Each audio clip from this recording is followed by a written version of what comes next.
სად და როდის დააკავეს რეზო კიკნაძე, ეს არის მთავარი კითხვა, რადგან როგორც დააკავებული ახალგაზრდა, ასევე მისი ინტერესების დამცველი ამტკიცებენ, რომ დააკავება მოხდა მეტრო უნივერსიტეტში და არა ლისზე, როგორც ამას პროკურატურა ამტკიცებს. ჩვენ მოგვაწოდეს ვიდეო ჩანაწერი, რომელიც შესაძლოა საქმეში ერთ-ერთ მთავარ მტკიცებულებად იქცეს და ამ ვიდეოში ჩანს, რომ მეტროს თანამშრომელი ადასტურებს კიკნაძის დააკავებას სწორედ დილის საათებში მეტრო უნივერსიტეტში და როგორც ეს ქალი აღწერს, რეზო კიკნაძე არა საპატრულო პოლიციის თანამშრომლობა აიყვანეს, არამედ ორმა ნიღბიანმა პირმა და ის შეიყვანეს პოლიციის ოთახში, რომელიც მეტროს სადგურებში მდებარეობს.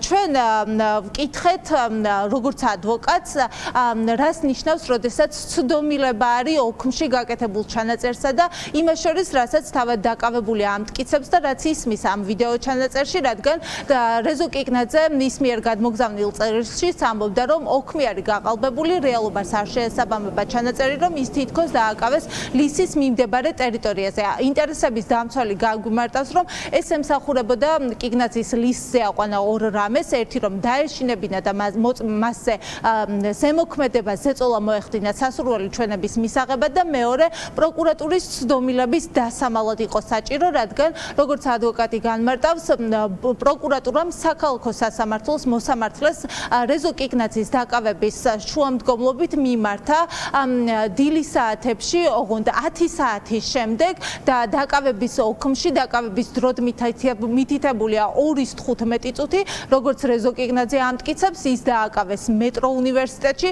დილის 10:30-დან 10 საათამდე შესაბამისად იმისთვის, რომ ცდომილება დააკავების რეალურ დროსა და შემდეგ პროკურატურის მიმართვისა და დააკავების ოქმში ასახულ დროს შორის გამქრალიყო, ამიტომ სჭირდებოდათ, რომ კიკნაძე გარკვეული პერიოდის განმავლობაში დააკავების იზოლატორში არ მieყვანათ.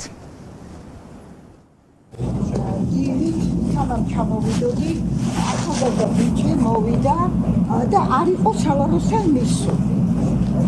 ის იყო მე ვიღაცა ესე იგი უთორმო, ორი იყვნენ უთორმო ახალგაზრდა ისინი და ესე მოკიდეს ხელი ამბის და შეიყვანეს თქვენ ოთახში. არსებობს არაერთი გარემოება მტკიცებულებების გაყალბებასთან დაკავშირებით.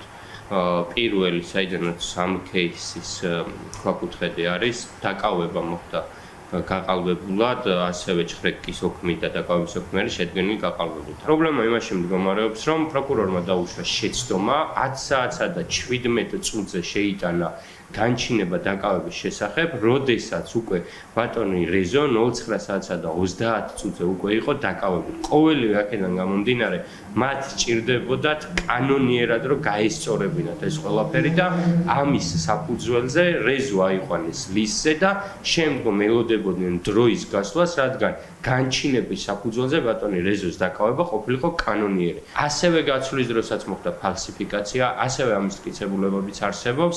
ამის ნათელი მტკიცებულება არის ის, რომ გაცვლის ოფში პირდაპირ მითითებული არის ადვოკატის მიერ, რომ ბატონ რევაზ კიკნაძეს გადმოეცა დაზიანებული დისკი, მათ იფიქრეს, რომ ადვოკატს მოატყუებდნენ და ციხეზე გაუცვლიდნენ ბრალდებულს, ყოველივე ეს გავთვალეთ ჩვენ და მივედით ციხეზე. შესაბამისად, იქ მყოფ გამომძიებელს ლევონ ბასილაიას დახვდა ის გარემოება, რომ ადვოკატი იმყოფებოდა იქ და ვერც გატეხილ დისკს ვერ გაუცვლიდა და შესაბამისად ვერც ჩაწერდა ოფში მას, რომ მასალები გადაეცა სრულად.